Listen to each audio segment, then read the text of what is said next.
Hari ini kita hidup di zaman yang lucu.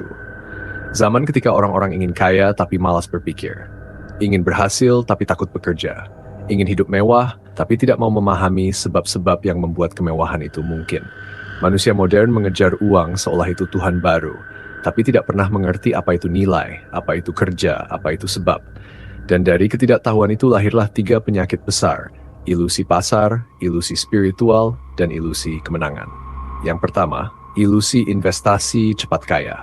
Berkedok saham, forex, dan kripto. Orang menjual mimpi, menipu ketamakan orang lain. Dan lucunya yang menipu merasa paling pintar, paling sukses, padahal ia hanya sekadar makhluk yang diperbudak oleh afek yang sama, keserakahan. Keduanya, penipu dan yang tertipu, sama bodohnya karena sama-sama tidak paham hukum sebab akibat. Mereka ingin melompat dari kemalasan menuju kemewahan, dari ketidaktahuan menuju kejayaan tanpa berpikir. Yang kedua, ilusi spiritual kekayaan. Lebih halus, tapi lebih berbahaya. Mereka bilang afirmasi, visualisasi, semesta akan mengabulkan keinginanmu. Dan orang-orang percaya, seolah alam semesta adalah pelayan hawa nafsu mereka. Padahal alam tidak pernah tunduk pada keinginan manusia. Dalam rasionalitas, manusia hanyalah modus kecil dalam jaringan kausalitas yang tak terbatas. Semesta tidak peduli pada kata-kata indahmu, ia hanya bekerja menurut hukum niskayanya. Kekayaan tidak datang dari afirmasi, tetapi dari pemahaman, kerja, dan kesadaran terhadap sebab-sebab yang nyata. Dan yang ketiga, ilusi kemenangan lewat judi online. Ini yang paling menghancurkan, paling memalukan. Manusia yang miskin berharap menang besar dari sistem yang memang diciptakan untuk membuat mereka kalah. Satu-satunya yang pasti dalam judi hanyalah bandar selalu menang dan pemain selalu kalah. Tapi orang terus bermain karena mereka sudah diperbudak oleh harapan kosong. Harapan yang lahir dari ketidaktahuan total terhadap hukum sebab akibat. Mereka kehilangan uang, kehilangan keluarga, kehilangan hidup demi mimpi yang tidak pernah ada. 3 ilusi ini tumbuh dari akar yang sama, ketidaktahuan terhadap niskaya alam.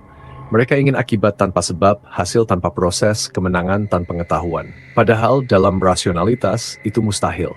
Yang tidak mau berpikir akan selalu menjadi korban. Entah korban pasar, korban spiritual palsu, atau korban judi digital. Spinoza sudah menulisnya berabad-abad lalu. Open quote, manusia menyangka dirinya bebas karena ia sadar akan tindakannya, tapi tidak sadar akan sebab-sebab yang menentukannya. Close quote. Mereka yang sombong karena kaya tidak sadar bahwa kekayaannya pun hanyalah bagian dari tatanan sebab. Dan mereka yang hancur karena tertipu tidak sadar bahwa kehancurannya pun niskaya sebab mereka hidup dalam ketidaktahuan.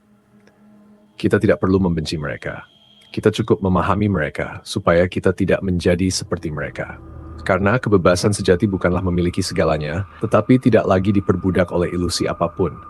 Jadi sebelum kamu tergoda oleh janji-janji cepat kaya, sebelum kamu percaya bahwa semesta akan menurunkan uang dari langit, berhentilah sejenak. Gunakan akalmu. Pahami sebab-sebabnya, karena hanya dengan rasio, manusia bisa keluar dari perbudakan afek dan menemukan kekayaan yang paling sejati, ketenangan jiwa dalam pengetahuan yang adekuat. Itulah kebebasan, itulah kekayaan yang sesungguhnya, dan itulah jejak rasio. CTA to Thinking Isle. Open quote. Jika kamu masih percaya bahwa kekayaan datang dari keberuntungan, afirmasi, atau janji-janji digital, maka kamu sedang menyerahkan akalmu pada kebodohan. Coba lihat lebih dalam, karena rasionalitas bukan menolak kekayaan, tapi menempatkannya di bawah pengetahuan. Mari kita pikirkan bersama dengan tenang dan tajam. Karena berpikir adalah satu-satunya cara untuk benar-benar bebas.